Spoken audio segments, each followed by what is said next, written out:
Iya, halo, apa kabar Bapak Ibu? Terima kasih sudah jumpa lagi ya kali ini kita. Dan hari ini kita akan membahas, di sesi ini kita akan membahas, akan ada sesi lanjutan tentunya, selesai dari sesi pertama ini, yaitu kita akan berbicara tentang bagaimana melakukan sebuah pelatihan yang menyenangkan tetapi bisa mencapai performance yang baik ya. Efeknya atau dampaknya akan menimbulkan performa yang baik. Nah, di sisi inilah kita akan berbicara tentang high performance terlebih dahulu. Nah, ini ya Bapak Ibu ya. Jadi kalau kita berbicara di sisi ini, maka ada banyak hal yang pasti terlibat. Nah, yang pertama tentunya adalah kita perlu memahami terlebih dahulu apa yang kita maksudkan dengan high performance itu sendiri. Nah, ada orang-orang yang mengatakan bahwa, "Pak, high performance itu kalau mereka orangnya semangat." Yeah, that's right, ya. Kemudian ada orang yang mengatakan juga, high performance itu orang-orang yang tidak bisa dihentikan oleh apapun juga. Wow, luar biasa sekali ya. Lalu kemudian ada juga yang menyampaikan bahwa high performance adalah orang-orang yang selalu achieve, mencapai apa yang ditargetkan. Nah, namun pertanyaannya sebetulnya ukurannya seperti apa? Dan pemahaman yang sebenarnya seperti apakah menyangkut performa itu sendiri. Nah, kita lihat ya. Oke, kalau kita lihat di sini, maka pengertian performance akan melingkupi beberapa hal ya. Kita akan lihat pertama-tama adalah di sini.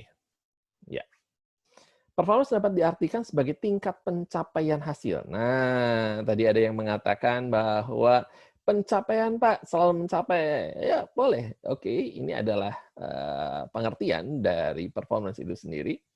Kemudian dikatakan bahwa pelaksanaan tugas-tugas secara aktual ya. Dalam hal ini kaitannya dengan tugas yang disampaikan, tugas yang diberikan selalu bisa dikerjakan sebagaimana mestinya. Jadi kalau dilihat di sini maka akan ada ukuran-ukuran standar dari pelaksanaan atau bagaimana cara melakukan sebuah pekerjaan. Ya, ketika mereka mencapai itu, standar tersebut, maka dapat dikatakan mereka achieve atau dapat dikatakan mereka mencapai sebuah performance yang diharapkan. Nah, terkait hal inilah sebetulnya kita akan berbicara pada bagian yang pertama ini tentang sebetulnya apakah yang dimaksud dengan performance. Yang kedua adalah siapa saja sebetulnya yang terkait dengan hal ini. Yang ketiga adalah mengapa ini bisa diharapkan atau diinginkan tercapai dan bagaimana cara melakukannya. Nah, tentu saja bukan sekedar berbicara performance-nya itu sendiri. Karena kalau kita menggali lebih dalam tentang performance, maka kita akan berbicara jauh sampai ke uh, balance scorecard-nya, kita akan berbicara kemudian sampai ke KPI-nya, dan sebagainya. Kita akan bahas detail dan itu masuk ke dalam ranah hard skill tentunya ya. Itu akan bicarakan di sesi terpisah, di bagian terpisah, di training yang terpisah. Namun kali ini kita akan melihat sebetulnya bahwa setiap orang, baik itu yang bekerja di perusahaan, baik itu Anda yang bekerja freelance ya sebagai profesional kah, sebagai konsultan kah, atau sebagai pembicara publik. Nah, sangat penting memahami bahwa performance ini adalah hal yang baik, hal yang dibutuhkan oleh setiap orang. Ya, ukurannya di mana dong kalau kayak gitu? Oke, kita akan lihat bahwa ukurannya adalah terkait dengan kinerja kita, di mana kita akan menentukan hal tersebut. Dan kita akan menerapkan apa yang kita pelajari. Nah, contoh misalnya, seorang karyawan dia bekerja di perusahaan, maka ukuran performanya adalah ukuran apa yang ditetapkan oleh perusahaan tersebut. Seorang penjual dia melakukan penjualan, ya baik secara freelance, secara online ataupun mungkin sebagai distributor, maka standar untuk pencapaian performance-nya adalah dari hasil penjualannya ya. Kita lihat misalnya angkanya, grafiknya, target-target yang tercapai atau tidak, atau omsetnya naik sekian persen seperti yang ditargetkan, dan sebagainya ya. Demikian juga bagi rekan-rekan pebisnis. Nah, dari standar inilah kita melihat sebetulnya bahwa setiap orang butuh yang namanya ukuran jelas menyangkut performance mereka. Nah, itulah sebabnya kita akan masuk ke poin yang kedua, di mana kita berbicara tentang who, siapanya dulu nih. Nah, Pak, kalau gitu, apa hubungannya dengan training yang menyenangkan? Oke, fine. Ada kalanya orang-orang datang ke sebuah training, mereka merasa dari awal sampai, wah happy ya, menyenangkan ya. Nah, ntar dulu nih, kita luruskan dulu pemahaman tentang menyenangkan ini ya. Karena menyenangkan, it's okay, satu hal. Tapi di sini, makanya ada poin, sasaran atau tujuannya, yaitu high performance. Nah, nggak cuman menyenangkan, tetapi perlu berdampak. Nggak cukup berdampak, ya, tapi juga perlu menyenangkan. Kok bisa, Pak? Berdampak aja nggak cukup? Betul. Karena kalau prosesnya sendiri tidak menyenangkan, maka ini akan menjadi sebuah beban dan kewajiban semata-mata. Akibatnya apa? Akibatnya orang akan mulai menutup diri, membentengi diri, sehingga yang didengar, yang ditangkap hanya sekedarnya saja atau secukupnya. Jangan-jangan balik ke perusahaan cuman bawa modul dan diserahkan kepada bosnya, ya. Cuman seperti itu, nanti ada absen, ada apa dan sebagainya ya, penilaian. Tetapi secara pelaksanaan akibatnya tidak lagi berdampak nyata.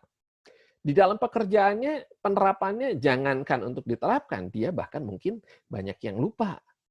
Selesai training, bukannya dia happy karena dapetin sesuatu yang jadi jawaban buat permasalahan dia, malah selesai training, dia tarik nafas lega. Akhirnya trainingnya berakhir juga. Nah, jangan sampai kita mengalami hal-hal yang seperti itu ya.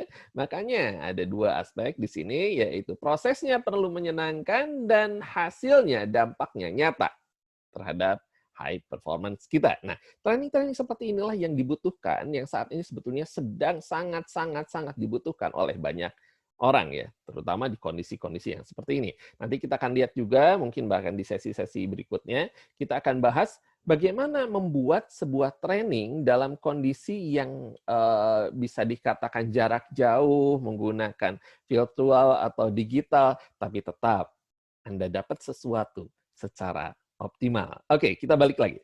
Nah, kita masuk ke who-nya, jadi siapa penggunanya nanti.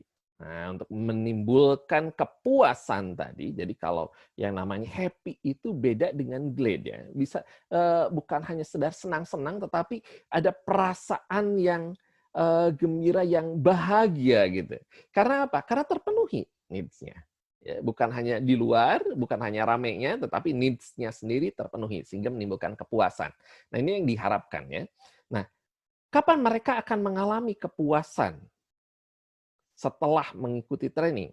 Ketika apa yang disampaikan sesuai dengan apa yang menjadi kebutuhan.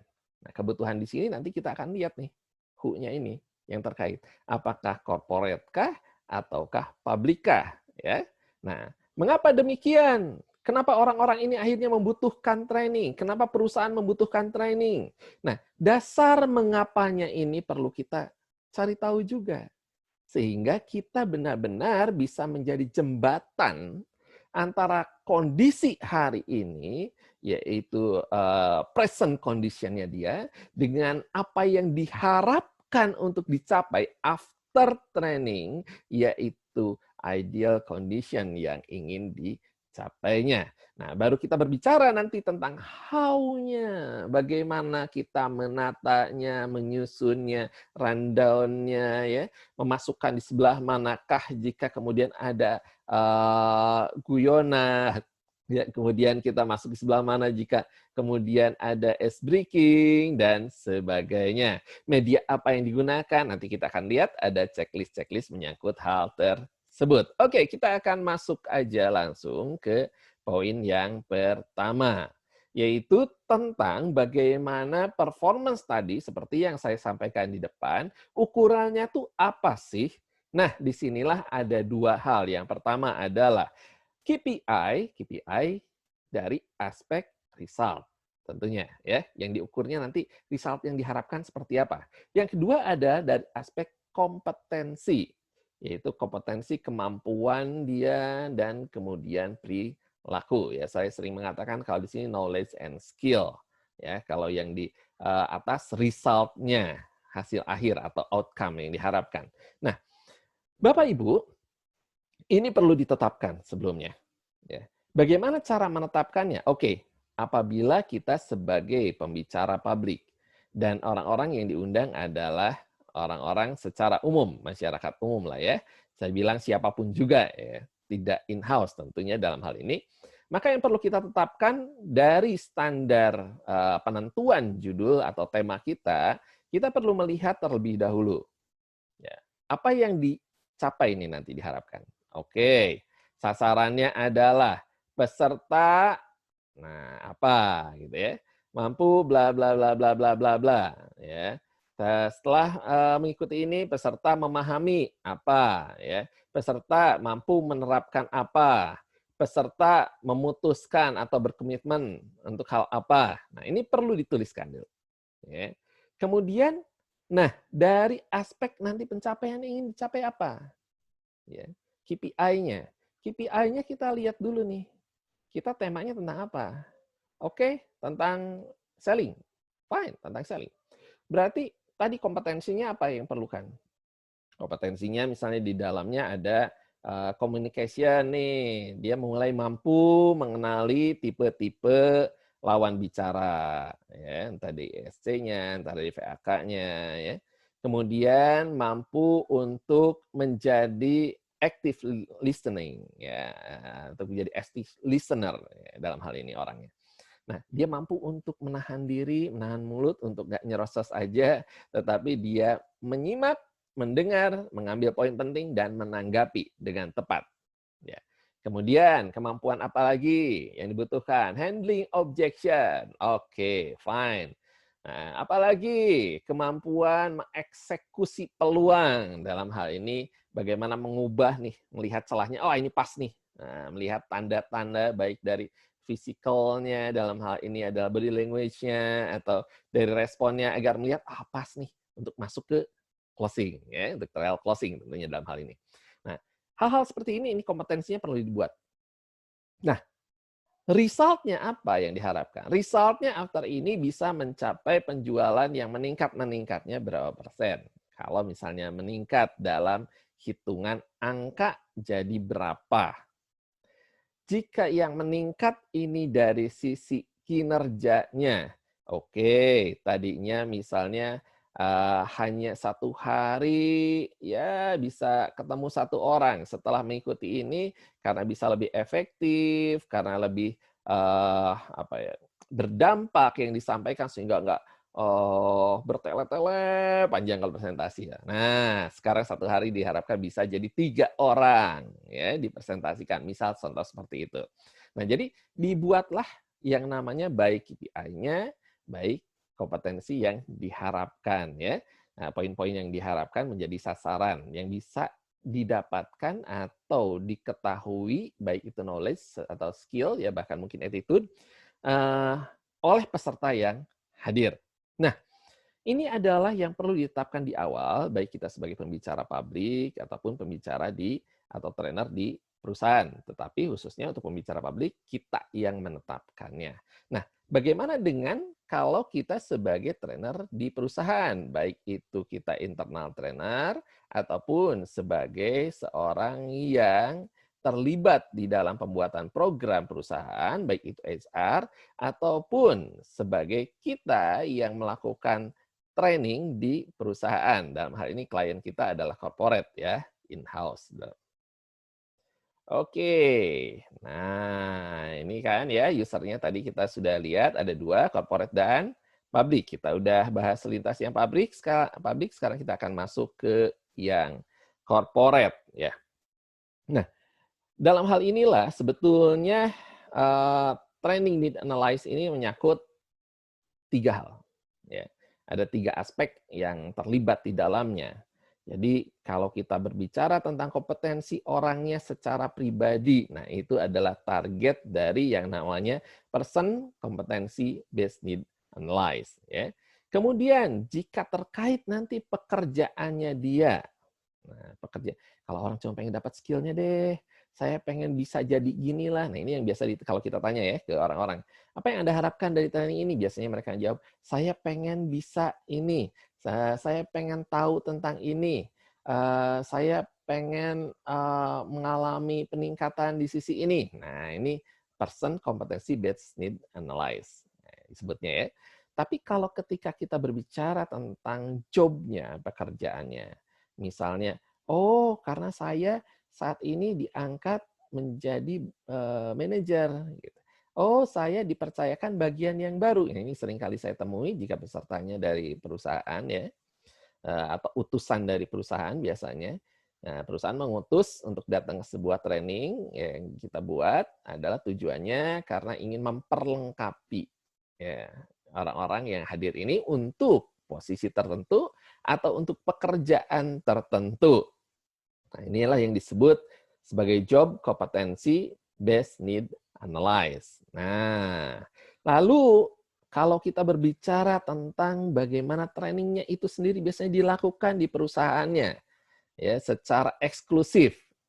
Nah, biasanya ada juga yang namanya organizational based need analysis. Dalam hal ini bukan hanya sekedar kompetensi orang yang meningkat yang diharapkan oleh perusahaan, bukan sekedar hanya job kompetensinya, bagaimana keahlian tersebut bisa diterapkan dan ngeling dengan pekerjaannya, ya ini makanya nanti ada banyak studi kasus dan lain sebagainya. Nah, perlu seperti itu kalau di perusahaan tentunya.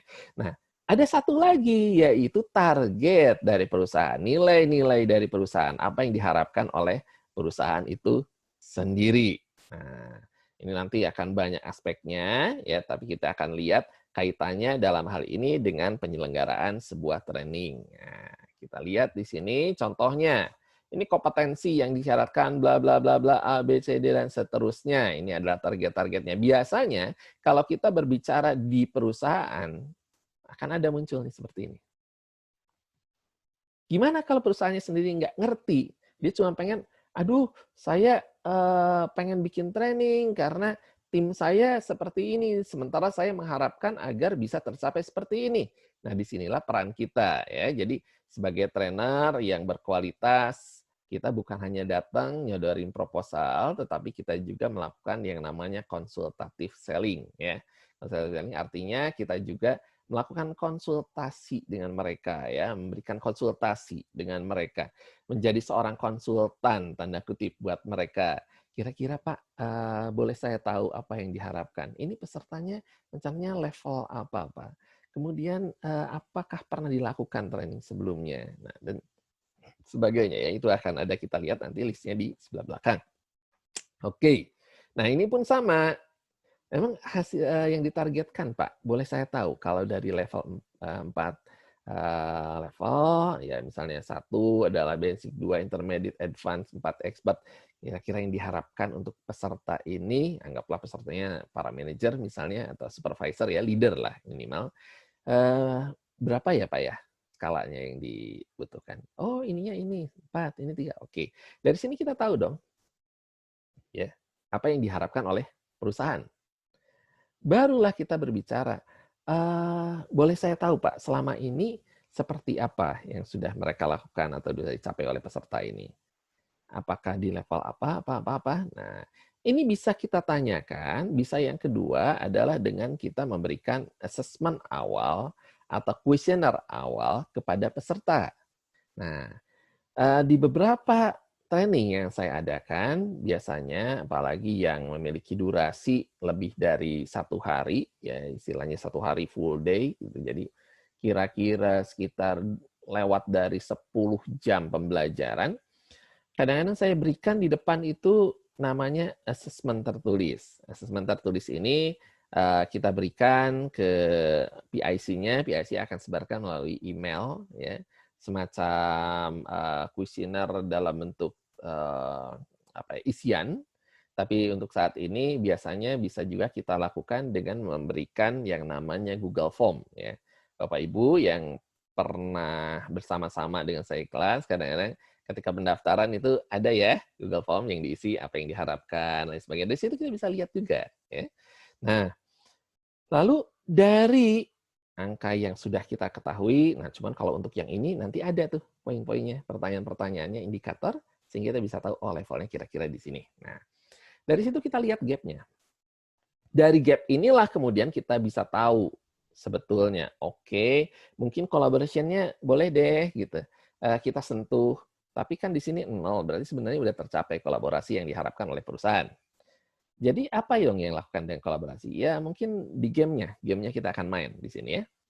Kemudian problem solving juga sama, ini mungkin diperkaya di studi kasus ya atau di praktek-praktek simulasi. Karena 0, leadership-nya minus. Oke, kalau minus berarti perlu ada baik itu pengulangan, repetisi, atau mungkin penekanan ulang kembali ya agar distandarisasi ulang. Planning organizing-nya juga sama, -1, training analis -1, training material development -1.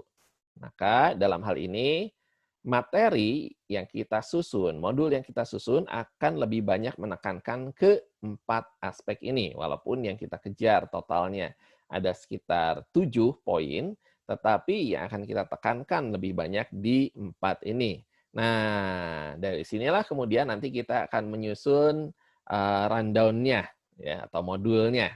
Jadi kalau bisa dikatakan bahwa sebetulnya yang 1 dan 2 collaboration, problem solving, kemudian dengan yang terakhir training delivery itu bisa digabungkan saja ya ke sesi-sesi yang lainnya. Nah, tapi untuk keseluruhan kita akan bagi diutamakan dengan 4 sesi, yaitu sesi awal tentang leadership, sesi kedua planning organizing, sesi ketiga training need analyze skill, sesi keempat training material development. Nah, kita akan tekankan ke situ ya modul-modulnya. Ya, jadi waktu di sini alokasinya akan lebih banyak. Nanti apakah ada tambahan? Bisa saja. Di depan ada sesi pembuka sebentar, kemudian di terakhir selalu biasanya ada sesi penutup ya. Di tengah-tengah apakah bisa ada sesi khusus permainan, Pak? Boleh. Ya, itu nanti kita susun tergantung dari waktu yang dialokasikan. Apakah 1 hari atau 2 hari? Apakah lokasi pelaksanaannya di tempat pekerjaan? Nah, di indoor kah? Ada tempat outdoor kah? Ya, kalaupun misalnya di pekerjaan, atau memang full di outdoor. Nah, ini juga perlu kita pertimbangkan. Nanti akan ada checklist-nya menyangkut hal ini. Oke. Nah, jadi ketika kita berbicara di perusahaan, nggak cukup berbicara tentang si orangnya, tapi kita perlu menyentuh 3 level ini minimal. Jadi si orangnya sendiri kita assessment, dari situ kita tahu ya kompetensinya, harapan pribadinya. Nggak bisa juga cukup kita cuma nanya ke corporate-nya atau ke leader-nya. Kenapa? Karena yang hadir nanti di ruangan adalah people-nya, orangnya itu sendiri. Nah, bagaimana Pak kalau misalnya di awal tidak sempat untuk melakukan yang namanya assessment? Maka di sesi pertama awal sangat perlu menyamakan mindset. Nah, ini nanti kita akan masuk di sesi prakteknya. Oke, nah kalau begitu mana yang bisa kita kejar di awal? Kalau memang people-nya nggak bisa. Tadi, ya, corporate, apa yang diharapkan oleh corporate. Yang kedua, leader-nya. Nah, leader-nya perlu ditanya nih, ngobrol. Ya, ngobrol dalam artian, oke, sebetulnya secara kinerja seperti apa sih mereka, apa yang leader-leader harapkan, agar apa? Agar apa yang ingin kita sampaikan di dalam training akan matching dengan apa yang nanti di lapangan. Leader-leader ini biasanya lebih banyak menjadi user dari orang-orang yang ditrainingkan nanti ya. Jadi kalau perusahaan biasanya menyangkut keputusan oke ini training diperlukan atau tidak. Oke ini menguntungkan buat perusahaan atau tidak. Nah, di situ biasanya areanya corporate ya untuk pencapaian visi dan misi. Tetapi leader dia memerlukan lebih dalam lagi. Leader akan berbicara bagaimana target-target yang ada di divisinya atau departemennya. Ya, si leader ini nanti akan mulai berbicara juga tentang kondisi-kondisi yang ada di lapangan, sehingga apa yang diperlukan untuk diperlengkapi. Nah, di dalam training-training corporate seperti ini, biasanya nanti akan ada yang namanya micro teaching. Micro teaching ini menyamakan antara apa yang kita akan sampaikan, minimal poin-poin besarnya, oh poin-poinnya ini, di sesi ini saya akan membahas tentang ini, saya akan gunakan tools ini, saya akan menggunakan media ini, kita presentasikan, nah nanti para leader atau user yang terkait di lapangan, ya pimpinan-pimpinannya akan menyampaikan, oke Pak, boleh nggak ditambahkan ini? Oke Pak, sebetulnya kalau di kita seperti ini. Nah, mereka akan seperti itu. Nah, ini gunanya kalau mematchingkan di corporate. Bagaimana jika kita diundang? Nah, kalau kita diundang untuk jadi pembicara pun sama. Biasanya saya minta waktu ketemu, kemudian datang lebih awal, atau seperti apa, saya ngobrol, ini sebetulnya seperti apa Pak? Boleh saya tahu? Nah, kalau memang ketika di chat, misalnya diundang lewat chat atau email, biasanya saya tanya, pesertanya dari level mana sampai level mana. Lalu apa yang diharapkan untuk jadi sasaran. Nah, itu biasanya durasinya saya tanya. Dan sebagainya. Karena dari sinilah kita akan punya gambaran seperti apa kita akan mendesain pelatihan kita. Kita akan mendesain public speaking kita. Kita akan desain training yang akan kita adakan. Sehingga nggak terburu-buru juga gitu ya. Kalau terburu-buru kan, aduh materinya masih banyak nih, tapi belum nyampe. Nah, nanti numpuk dong di belakang. Nah, disinilah kita perlu bijak. Artinya, aduh waktunya sedikit. Tapi saya lihat ini orang-orang butuh diperlengkapi hal ini. Gimana dong caranya? Kalau saya, biasanya ada yang namanya modul, ada yang namanya presentasi. Ya. Jadi tidak semua materi itu perlu dijelaskan satu persatu. Nah, jadi poin-poin pentingnya kadang-kadang, oh saya jelaskan, oke ini sudah saya jelaskan tadi ya. Misalnya, oke ini akan terkait dengan ini. Nah ini nanti akan ada lebih detailnya di modul misalnya. Kalau itu terkait teori lah, pendapat ahli atau apa ya, yang berhubungan dengan hal tersebut. Oke, nah jadi itu adalah poin-poin yang penting terkait dengan 3 hal ini. Nah di perusahaan, kenapa hal ini penting? Karena nanti akan ada yang namanya tanda kutip kolaborasi ya atau transfer partnership antara diri kita ya sebagai trainer dengan manajer atau tadi leader user di lapangan dan trainee-nya. Dalam hal ini, trainee perlu menyadari keperluan akan keahlian yang baru. Kapan nih digali hal ini? Kan dia belum ada kontak dengan kita. Oke, di sesi 1 tadi saya bilang. Ya, kalau kita tidak atau belum bisa melakukan dengan kuesioner di awal. Kemudian, trainer perlu merancang atau memberikan pengalaman pembelajaran. Ini katanya ini menarik ya. Kalau di sini bukan hanya sekedar knowledge, tetapi pengalaman belajar. Jadi, training perlu menjadi sebuah pengalaman yang diingat oleh orang-orang. Nah, penting seperti ini ya. Aduh, asik ya training. Saya dapetin sesuatu. Yes, gue banget. Ya, ini penting ya untuk memiliki hal-hal yang seperti ini. Kemudian, manajer mendukung pelatihan dan aplikasinya. Kenapa manajer bisa mendukung? Kenapa nanti di lapangan dia akan bisa untuk memfollow up dengan baik? Karena dia tahu apa yang akan kita sampaikan nanti kepada timnya. Nah, ini sangat-sangat penting untuk makanya di awal kita ada komunikasi. Sehingga jangan, loh Pak, ini bukan yang kita perlukan, kita bukan yang seperti ini. Nah, jangan sampai seperti itu setelah training dilakukan. Oke, jadi sangat penting untuk ada komunikasi untuk menyamakan persepsi dan kebutuhan. Nah, di sini pun perlu untuk perusahaan khususnya ada yang namanya matrix training. Matrix training ini nggak selalu berbicara tentang misalnya ngomong leadership. Semuanya butuh leadership, lalu pukul rata semua. Kita perlu tanya dulu, level yang hadir ini apa ya Pak ya? Apakah staff, ya, supervisor, manajer? Jangan sampai manajer diajarin hal dasar terus. Akhirnya apa? Ya dianya bosen, dia nggak dapat sesuatu. Jadi perlu walaupun kita bahas dari hal dasar, tapi kita selipkan di tengahnya terapan dalam kompetensi yang lebih lagi. Ya kalau misalnya yang datangnya semua hadir nih disekaligusin. Tapi kalau memang memungkinkan kita berikan rekomendasi agar dibuat part ya atau terpisah ya misalnya oh ini di nanti sesi ini Pak dipisahkan. Oke, nanti ada sesi khusus untuk leader, Pak, dan seterusnya. Nanti akan saya tunjukkan juga hal tersebut di sesi-sesi berikutnya. Nah, contohnya jadi benar-benar perlu, oke kalau itu untuk manajer, kompetensi leadership apa yang dibutuhkan? Tuliskan di kotaknya ya. Ini jadi matriks ini bisa kita isi.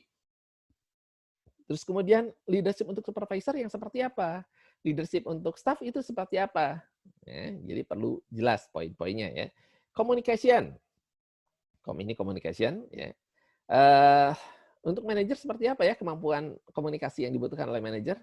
Tentu beda levelnya dengan supervisor dan staff. Oke. KPI. Nah, ini kalau kita berbicara ini mulai hard skill ya. Manajer seperti apa? Apakah dia menyusun KPI? Supervisor seperti apa?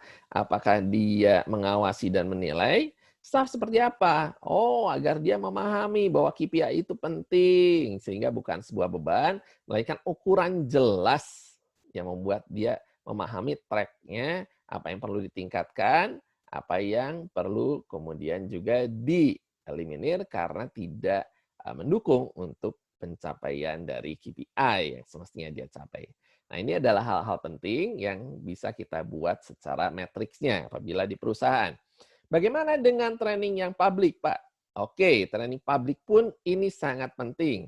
Ya, level yang Anda undang ini siapa kalangannya? Nah, perlu ada jelas ya KPI-nya. Ya, nanti kita akan berbicara juga tentang kalangan secara usia. Ya, karena kalangan secara usia akan berbicaranya di pola komunikasi. Itu akan berbeda jelas. Nah, kita akan masuk ke sini dan inilah checklist yang saya sampaikan tadi. Jadi perlu ditanyakan, disurvei, apakah pelatihan itu atau pelatihan serupa pernah dilakukan?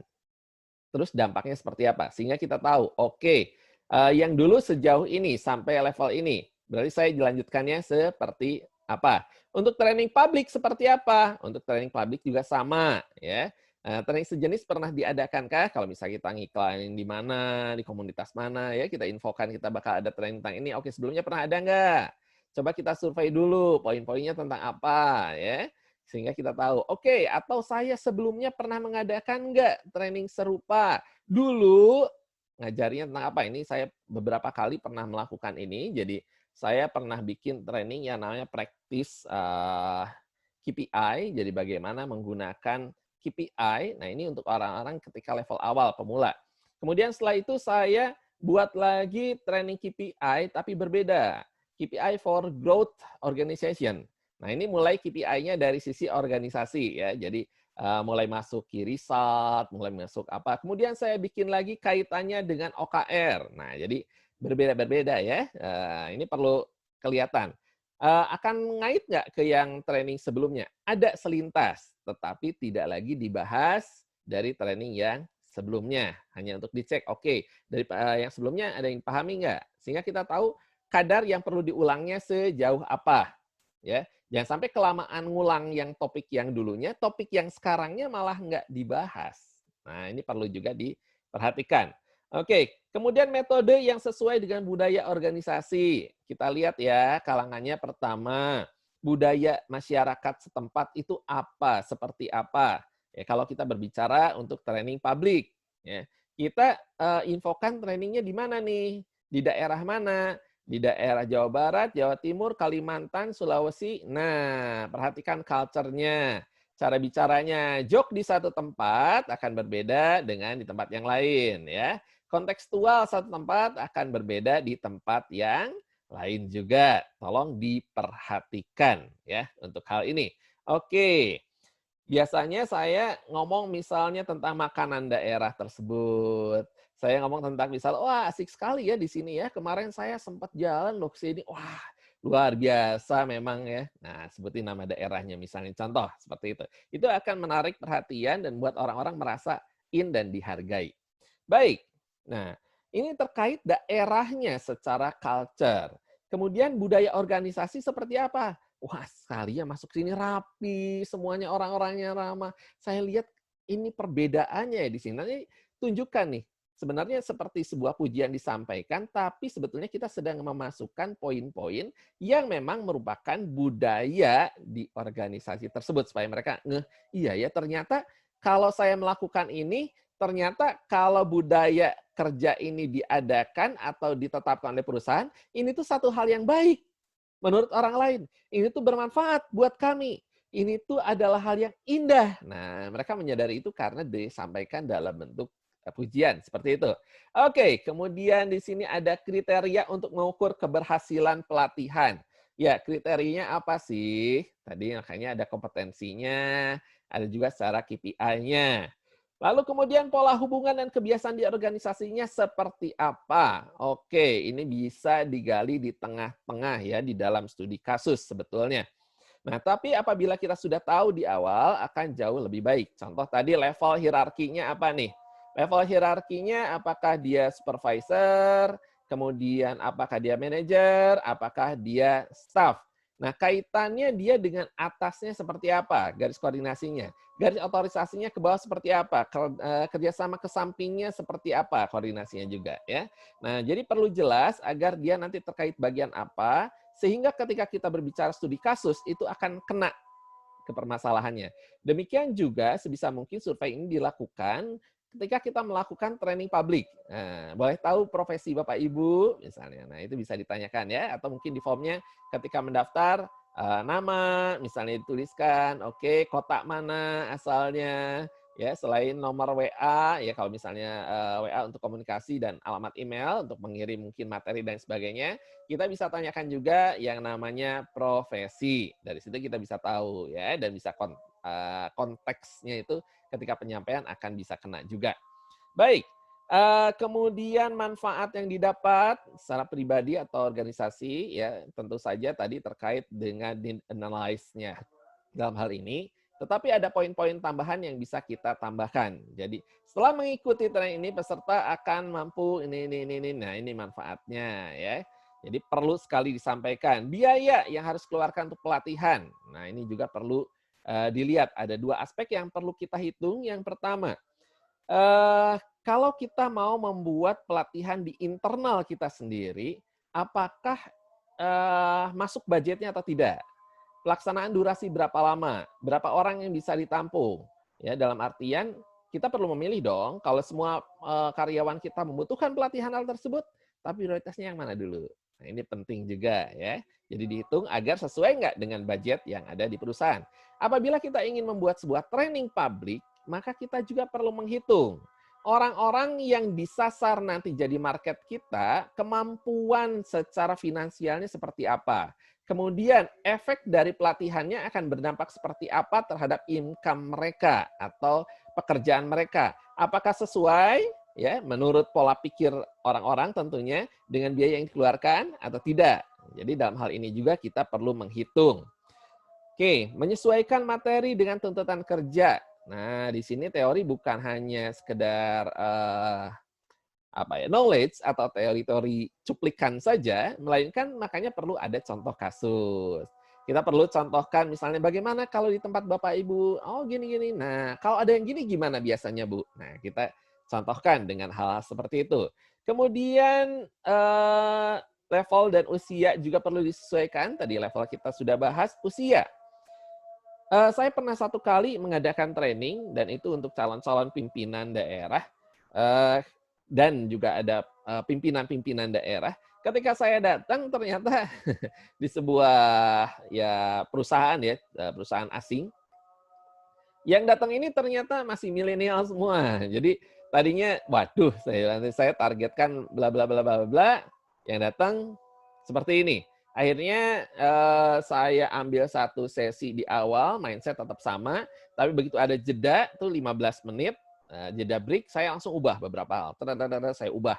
Dan, nanti ini masuk ke sini, ini masuk ke sini, ini masuk ilustrasi, saya masukin video dan sebagainya karena untuk milenial perlu lebih banyak interaksi, perlu lebih banyak tampilan, perlu lebih banyak games ya karena kalau mereka nggak tahan biasanya untuk dengerin ya kayak kita yang sudah ya Gen X ke atas tentunya. Oke, kemudian penyusunan sistematika pelatihan. Nah, terkait ini tadi yang saya sampaikan, urutannya. Jadi depan saya sesi 1 mau ngomong apa, sesi 2 ngomong apa, kemudian jedanya di mana. Nah, di setiap sesi pun perlu ada urutannya. Pertama saya ngomong apa, nyapa dulu kapan, terus saya memberikan pertanyaan kapan, saya masuk ke materi kapan, kemudian review lagi kapan, kemudian saya masuk jeda games dulu kapan. Nah, ini perlu disusun. Kenapa? Karena biasanya orang mendengarkan tidak lebih dari sekitar 20 menit untuk konsentrasi. Kalau mau terus-terusan gini gimana? Pak, waktunya mepet, Pak, nggak bisa. Oke, boleh. Tetapi gunakan semua sarana yang ada. Contoh misalnya, oh visual dong, munculkan. Ya, ada tulisan, ada slide, ada apa. Kasih warna. Agar nggak jenuh satu warna saja. Kemudian ada bicara kita dong, please. Jangan terus-terusan kayak ngebacain. Ya, tapi ada poin-poin penekanan. Pak, kalau ini nanti ada jedanya gimana? Oke, diatur silahkan. Kalau perlu dijeda dulu, jeda dulu. Jadi diatur jedanya tuh yang pas. Jangan sampai, oke lagi tanggung, karena udah waktu break, ya udah break gitu. Potong, enggak. Ya turunkan dulu, kalau enggak gantung dulu memang di tempat yang kita harapkan, sehingga mereka menantikan lanjutannya di sesi berikutnya. Kemudian kemasan, bagaimana mengemasnya dengan apik, dengan rapi, ya tentunya. Bagaimana menggunakan media yang tepat juga ya dalam bentuk baik promosinya, edukasi, edifikasi di awal dan sebagainya. Nah, untuk mencapai ini semua tentu saja dibutuhkan yang namanya informasi. Ya, informasi tadi bisa dilakukan melalui beberapa teknik. Ya. Nah, yang pertama, review dokumen kepersonaliaan. Kalau di perusahaan, oh pernah ada nggak training ini, dampaknya apa, dan sebagainya. Bisa kita mintakan, nggak dokumennya dong. Kalau dokumennya diminta biasanya nggak dikasih, tapi minimal orang yang ditanya, manajer yang ditanya, PIC yang ditanya, dia punya data-data tersebut. Oke, bisa melalui survei, bisa. Tadi saya bilang, kirimkan deh ya kuesionernya, ya baik ke peserta yang di perusahaan ataupun publik. Publik mungkin nggak? Mungkin. Kita kan sudah mintakan nomor WA, nah kita kirimkan surveinya, Google Form-nya misalnya. Kemudian mungkin nggak kita interview pada individu atau kelompok, bisa pas di acaranya, ya di sesi awal atau mungkin nanti sesi akhir saya kadang-kadang juga lakukan. Untuk apa? Kalau ada yang tidak tercapai di hari pertama, bisa saya tambahkan di hari kedua. Atau kalau itu 1 hari, biasanya di sesi istirahat siang. Agar saya punya untuk menyesuaikan atau menambahkan hal-hal tertentu after istirahat siang. Istirahat siang biasanya lama, 1 jam. Jadi bisa ngotak-ngatik banyak hal.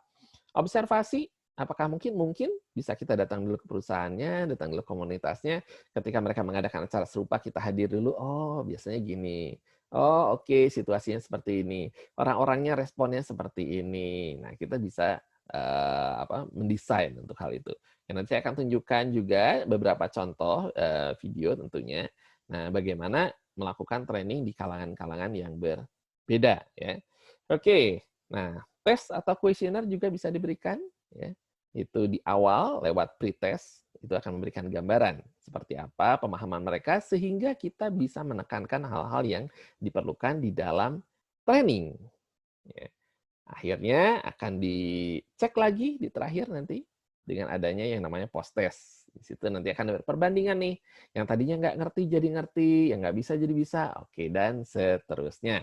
Nah, ini adalah poin-poin di awal yang akan saya sampaikan, ya, yang ingin saya sampaikan, yang sangat perlu untuk kita pahami, bagaimana kita mendesain sebuah training yang menyenangkan dan berdampak nyata. Nah, poin-poin di awal ini yuk kita sama-sama pelajari.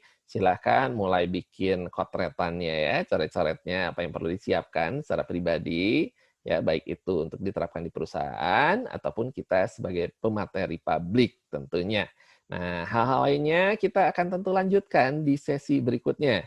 Ya, bagaimana kita melihat sumber daya, bagaimana kita nanti mengumpulkan menggunakan bisnis modelnya ya untuk training dan sebagainya. Nanti terakhir juga akan ada bagaimana kita menyusun rundown acaranya untuk sebuah training ya. Bagaimana kita menentukan berapa menitnya dan sebagainya. Saya akan tunjukkan juga contoh-contohnya tentunya. Baik, apabila ada pertanyaan silahkan nanti bisa dituliskan saja ya di chat dan kita akan diskusi menyangkut tersebut.